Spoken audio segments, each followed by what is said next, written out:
Thanks for tuning into our seller interview series. Up to date, we've got an Amazon FBA business for sale in the baby care niche. Created in February 2015, this business makes $2,768 per month in net profit, and the listing number for this business is 41016. Now, we do these interviews to give potential buyers more information about both the seller and the businesses they're looking to purchase.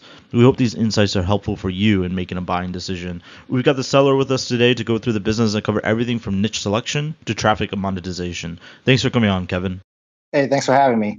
Yeah, before we dive into the questions here, I just want to give a quick summary of the business for everyone out there listening in. As I mentioned already, it was built in February 2015, has a monthly revenue of $8,638, with expenses sitting at $5,870 for that total net profit of $2,768. Now, that is over a 12-month average, and included with the sale of this business is the Amazon seller account with the 2 active SKUs, an inactive private label product listing, and an inactive bundle variation listings, along with a branded domain. So, Kevin, my first question for you is, can you tell us just a little bit about your background in building and running online businesses? Actually, kind of funny. I've been dabbling into the internet marketing aspects for a couple of years now. I started off with simple things such as domain flipping, website flipping, even AdSense, and none of it actually produced the results that I actually wanted. And I think it was a couple of years ago when the Amazon craze got really big, and I bought an Amazon program, and it took me a while to actually, but just due to some personal barriers to actually get caught up in it. But eventually, I pushed through, and I didn't actually start selling till about 2015, 2016, even though I bought the Amazon course in 2014 or so. Yeah, so it was just one of those things because it was just really big on me, and it was a lot of capital needed in the beginning. So it was a really big risk because I was inexperienced. But the community was great, and eventually I strived through, and now I have what I'm trying to sell right now. That's awesome, man. How did you come up with the idea for this business specifically? Without giving away the niche, was it something you were already kind of interested in or knew about, or did you do like competitor research about it? Well, as far as niche selection goes, I'm more of a research and numbers kind of guy. I let the numbers and research speak to me, and I use a couple of different applications to find out specific research that met my criteria.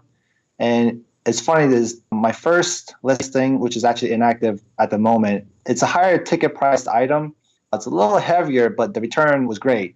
It wasn't until a little bit later, as I got more experience, that I realized that maybe this wasn't like the best route to take. And I started doing more research that met different criteria, such as being more lightweight, nothing related to electrical stuff, which was my first product.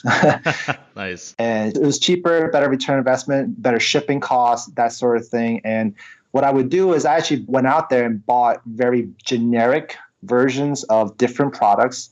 I sent it to Amazon, drew up a listing really quickly, tested it out, and then whatever feedback that I got, the one that spoke to me the strongest ended up being the one that I'm currently selling now. Funny because the category that's in right now in the baby care niche it didn't used to be as competitive as it was then.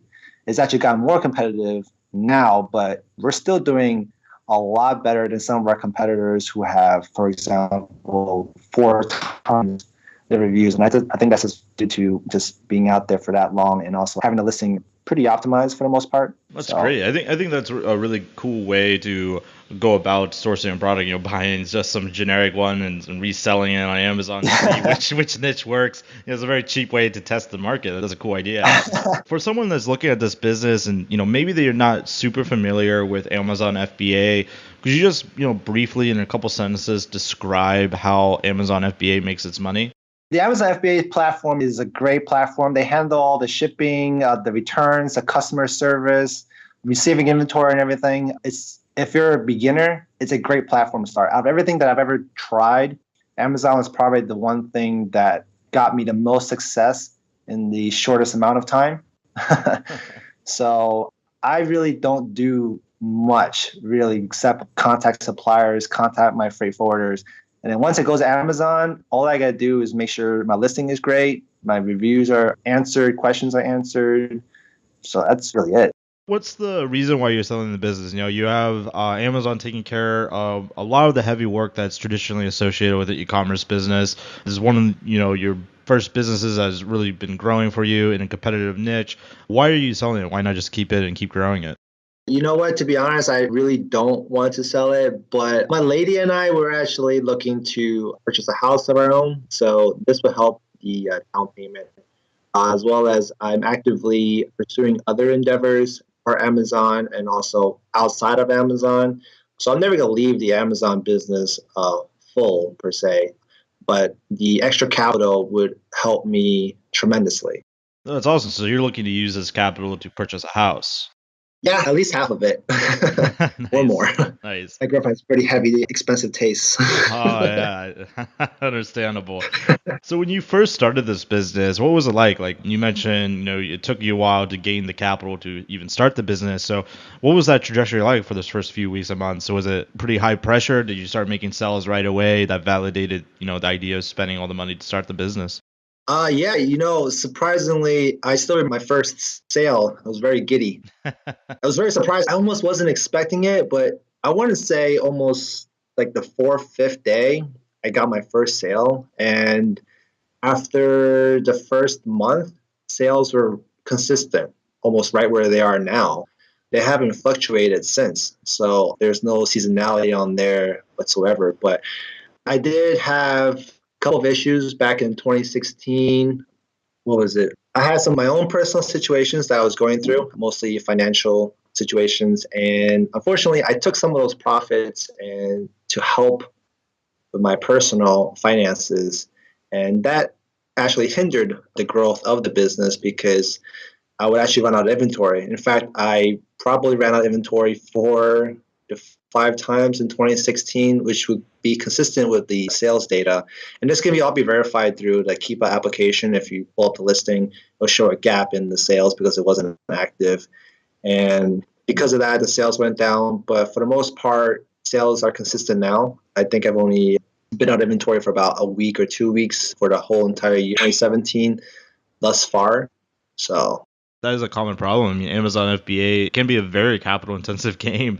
Someone told me once, like, oh, there's all these great businesses with these young people making all this money with wonderful businesses, and they're totally broke because they don't ever take any of the money out for themselves. They just like keep putting it in so they get more yeah, inventory and so on. That's good yeah, you got some of the money out. yeah. I mean, I'll tell anybody else. I mean, when you're starting something brand new, you gotta have a part-time job while doing this first before you quit full-time.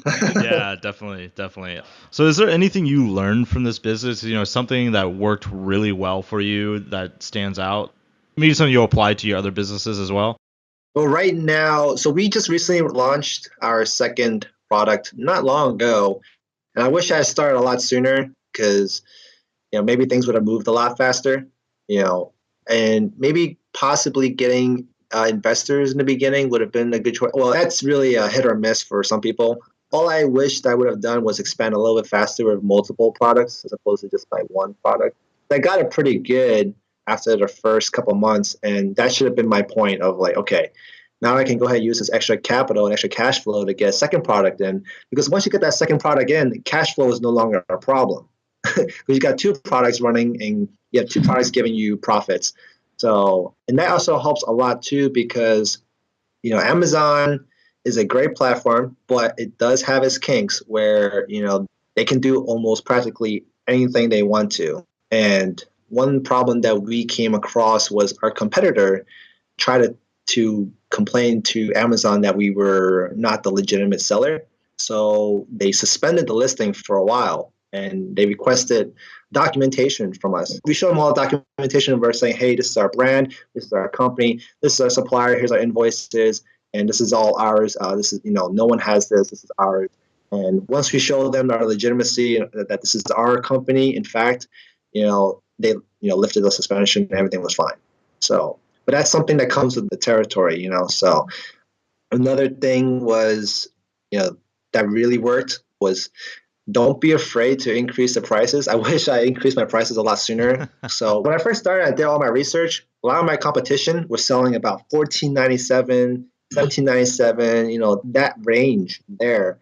And when you're selling anything on Amazon less than $20, Amazon already takes a big chunk of money out for their packing fees and stuff like that. So it eats up a lot of profits. For me, I was trying to be competitive. I thought that it would be, it would be better. I would sell faster. The first problem that I realized happened was the cheaper the product, the cheaper the customer. Not always, but I did get a couple of really cheap customers. They were expecting a cheap product, and they would put some bad reviews or something like that. But it was you guys show that perceived value that your product is in fact premium. And so once I had the courage, I have been increasing it from $17.97 to $19.97 to even $24.97 to its current price at $29.97. And guess what? The sales haven't even changed a single bit. In fact, nice. I've actually been selling more at $10 more, which is ridiculous. So, I wish I'd done that earlier. That's funny, man. Is there anything you did that, you thought was going to be more successful than it was? Maybe something that kind of failed a little bit that you kind of wish maybe I shouldn't have done that? Yeah. So the second product that we just launched, we were trying to play with some advertising PPC campaigns, and I've always heard of bad things happen to automatic campaigns. A lot of people like to do the automatic campaigns as I set it and forget it, and then later on they'll track data and stuff like that. But really, I feel like it's kind of part laziness a little bit, because no one wants to do the research for all the thousands of keywords and search terms. So they just do automatic campaign and then just kind of pick out the cherries and stuff like that. Whatever works, if it does work. And so what I did was I did an automatic campaign on the second SKU and tried to test that theory out. Unfortunately, I made a mistake. I changed my daily budget by accident from $10 to $100. And to say, I think my advertising costs went up to $2,000, which is what happened from April to May. So, and because the listing wasn't completely optimized at that point, I just had a bunch of page views, a bunch of sessions, and not a lot of sales for that second SKU. So that's why on the graph, as you can see, it just skyrockets in page views, and then there's not even a bump in sales. That ate up all my profits. And ever since then, I watch my advertising every day. I always check it every day. I see what I spent the night prior. I'm more meticulous now on my search terms, seeing what works, what doesn't work, what needs to be stopped, archived, erased, whatever, So. Yeah, monitoring that paid traffic is so important. That kind of segues into the next bit of what I wanted to ask you. So you're monitoring paid traffic now. You had that blip of of an accident there with the increase in spend. But where is all your traffic coming from for this listing? Is it like Amazon organic purely outside of the Amazon PPC, or do you have multiple different streams of traffic coming to your listing? So what's great now is that everything is pretty much organic. I want to say almost 90% of the traffic coming in is organic. The rest are from PPC ads just to give it a little bit of a boost. But even then, I'm not making that many sales off of the PPC ads. However, the PPC ads are fairly optimized. It has a low acquisition cost, so very little spend with high amount of sales, way below the break-even point. So it does trickle in a few orders every now and then. And I want to say, I think some of my search terms right now, I think one or two has an Amazon Choice badge on it. So that was great. I think I only found that out maybe about 2-3 months ago, and I think it has helped the sales a little bit. So I don't know if you're familiar with the Amazon Choice badge. It's like a little badge above the listing when you search through it. It kind of, it's eye pop. So it grabs your attention pretty quickly. Yeah. What is it called? Amazon's Choice. It's a big black and gold badge. Amazon's Choice badge is right above your listing. And it's right now labeled on 1 or 2 of our key keywords at the moment. And that's just like a thing that Amazon awards you, or how do you get that? Is it through some kind of PPC or? No, they do it on their own. I think after a while when you start, I'm sure Amazon has some sort of an algorithm where you have a bunch of buyers who actively click on your listing and purchase at the same time, that Amazon's algorithm is picking it up and being like, hey, this product is relevant to this specific search term. And then once you have enough of those, eventually they have an Amazon Choice badge. I think there's other ones out there. I think there's like Amazon's best selling, or there's a bunch of them badges out there. But I would be able to show the potential buyer, hey, which keywords is actually like the one that you really want to keep your eye on. But again, most of the traffic is organic. The PPC ads just help a little bit. And also, going back to what I was saying before when I actually ran out of inventory, I think the PPC ads actually keep it pretty stable because even though I ran out of inventory, once I got inventory back into the warehouse, the next day, everything picks up as if it never ran out of inventory. Nice. I think the PPC ads does a little bit. So it just gives a little bit of boost because, a couple of weeks of lost inventory, you lose a ton of rank. So I'm usually ranking around the 2,000 BSR range, and that's pretty competitive. If I lose inventory, if I run out of inventory, I usually have seen it go as high as 15 or 25,000. And then the next day, when I have inventory, it goes right back to normal. So when it comes to your earning types here, you have two SKUs. How stable are the earnings with the SKUs? You already mentioned the paid traffic that you made or budget increase on accident. But do you find that one SKU out earns the other one? And is there any kind of seasonality at all in the products? Yeah, of course. Yeah, there is no seasonality as I can see it right now. The first product is consistent. So the magic number that I shoot for on a monthly basis is 300, and it usually surpasses 300 units per month.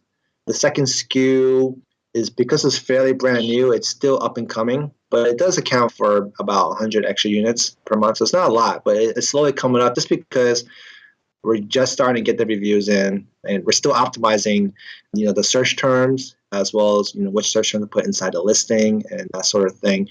But the great thing about that second product is that it's a recurring product in a sense that it will run out at some point, and buyers will have to come back and purchase it from you, much like you go to a grocery store and buy milk every week or something like that. Yeah, so let's pretend you're going to keep the business and you wanted to grow it. What would be the least risky path you'd focus on to grow this business? The least risky path that I would take is, again, to optimize the advertising. There's a lot of room for growth there. Also, I would change my backend for reviews a little bit more to acquire reviews from buyers.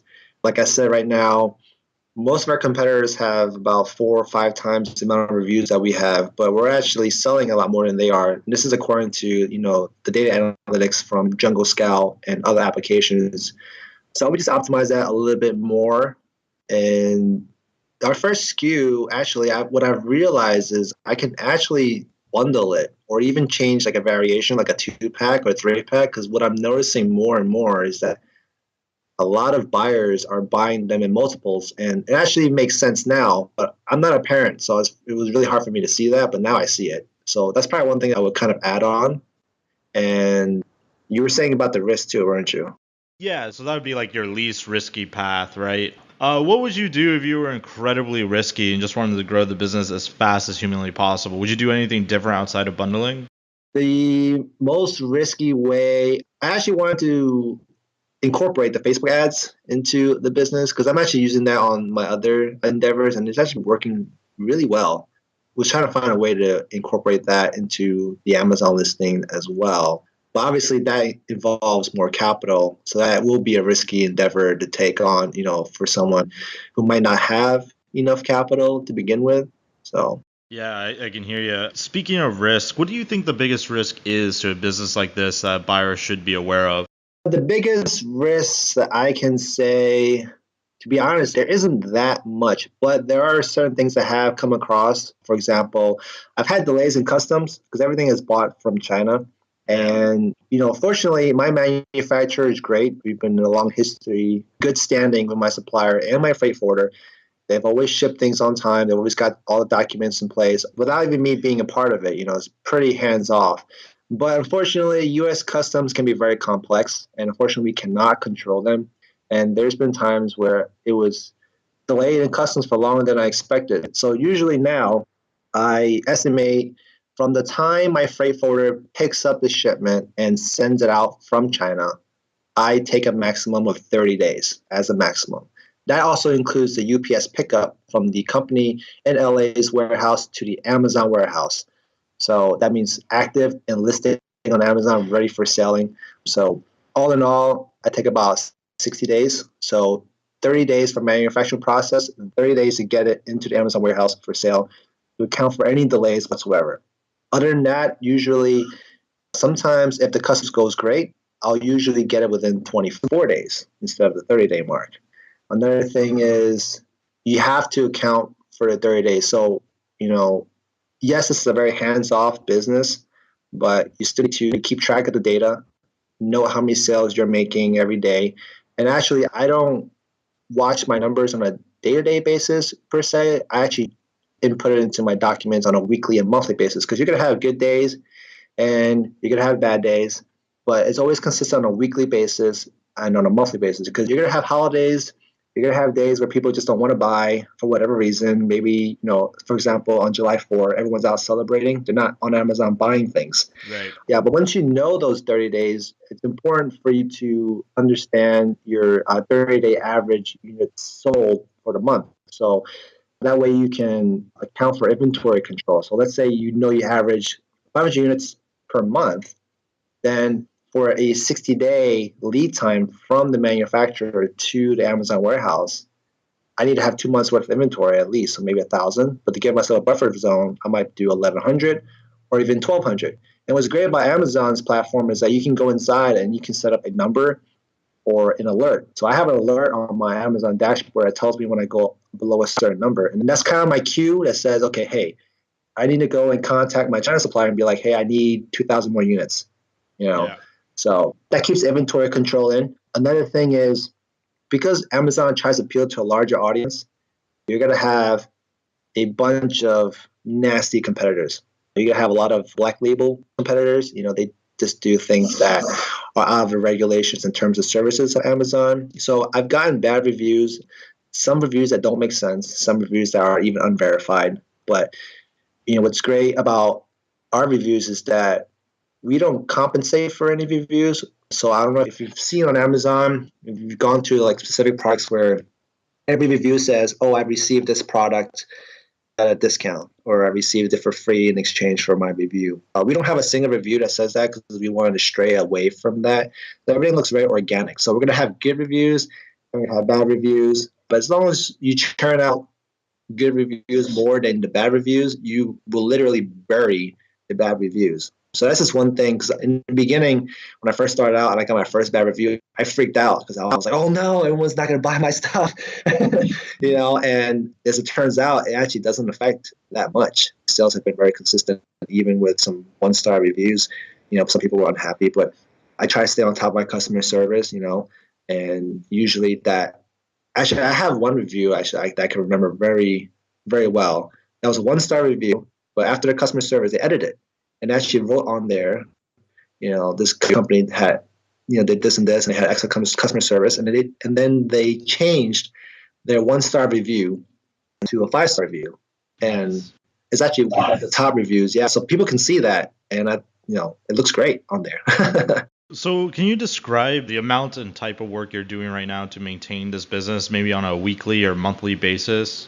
So to be honest, lately I haven't been able to maintain the business on a daily basis, more like a weekly basis. And that really hasn't changed any sales, because it's very autonomous. All I do is I check my sales on my Amazon seller app to make sure the sales aren't fluctuating too greatly, not too little, or, just maybe if it decreased too much, maybe there's something that I did. Maybe, I don't know, just maybe I changed my listing, or my Amazon PPC ads aren't working the way they're supposed to, or I ran out of budget or something like that. So I always have my Amazon seller app on me, which takes, 10 seconds to flip it on my phone and see my daily sales. But on a weekly basis, I will answer any questions that people post on my Amazon listing, as well as answer any questions through people sending us emails through our domain.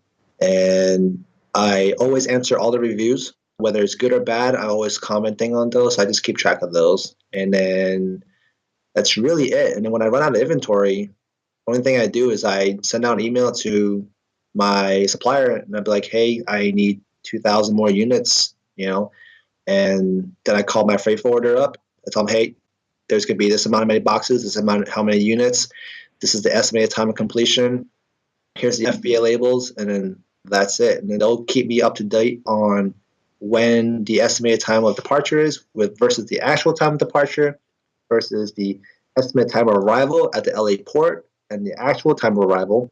and then how long it's been customs, and then when UPS picks it up. Because once UPS picks it up, it's actually pretty simple because the connection for my freight forwarder is actually in LA. So once they pick it up from the port, they bring it to their LA warehouse. They slap the UPS labels on. UPS comes picks it up, and because they're in LA, they ship it to the nearest warehouse, FBA warehouse in Moreno Valley, California. So I will actually see it the very next day after UPS drops it off.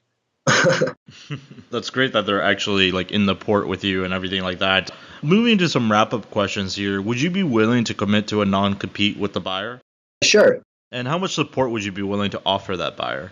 I can give email support with maybe 2 Skype phone calls or so. If they need more, I'm more than willing to help out because, again, this is not my first baby, so I want to see it succeed. I want to see the seller succeed. I'm always gonna look back at this once it sells and be like, hey, that was my product.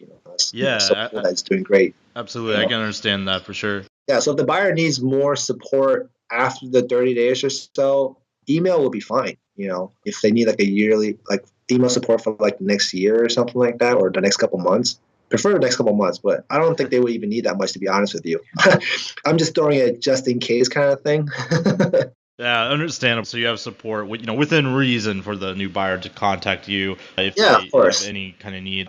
Now, the best case scenario here for you and for Empire Flippers is someone comes in and buys your business for full list price. But would you at all be open to a split or earn out, say like, hey, here's 80% up front, and I'll give you 20% over a certain period of months in like an earn out scenario, or perhaps the remainder 20% after some kind of training period is achieved? Would you at all be open to something like that? Because of the down payment and all that, I'm not sure how feasible that would be. I would prefer a full listing amount.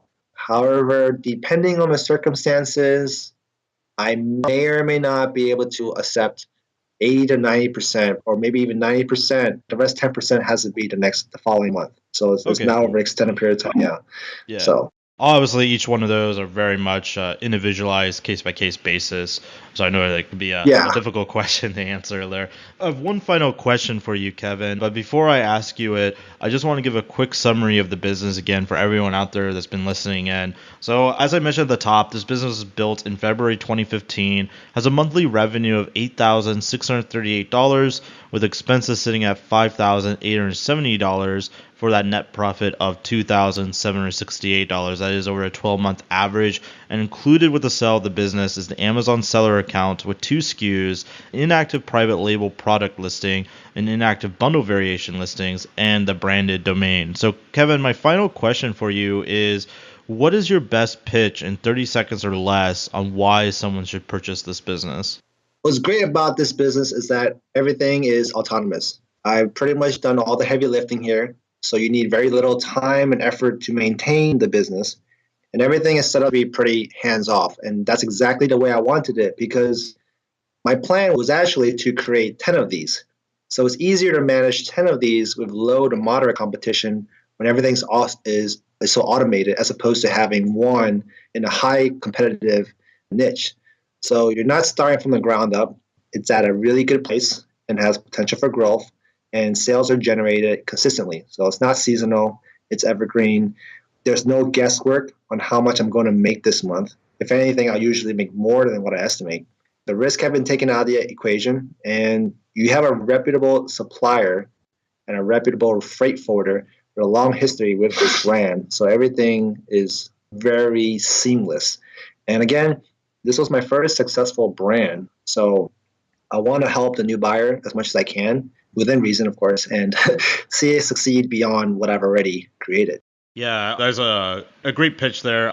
You're willing to offer the support, and like you said, most of the business, like the actual work, is kind of front loaded into the research, finding the suppliers, and all that stuff. So you already have that kind of taken care of for the buyer. So it's a very hands-off process. For those out there, if you're watching this on YouTube and you want more information, the link will be below this video that will take you to the marketplace listing. If you're watching this on the actual listing page and you want more information, you can become a depositor today. All you have to do is click the button, make a deposit, and you'll be given everything you need to review this business. So Kevin, thank you so much for coming on, man. It's been an absolute pleasure. Thanks, man. I appreciate it.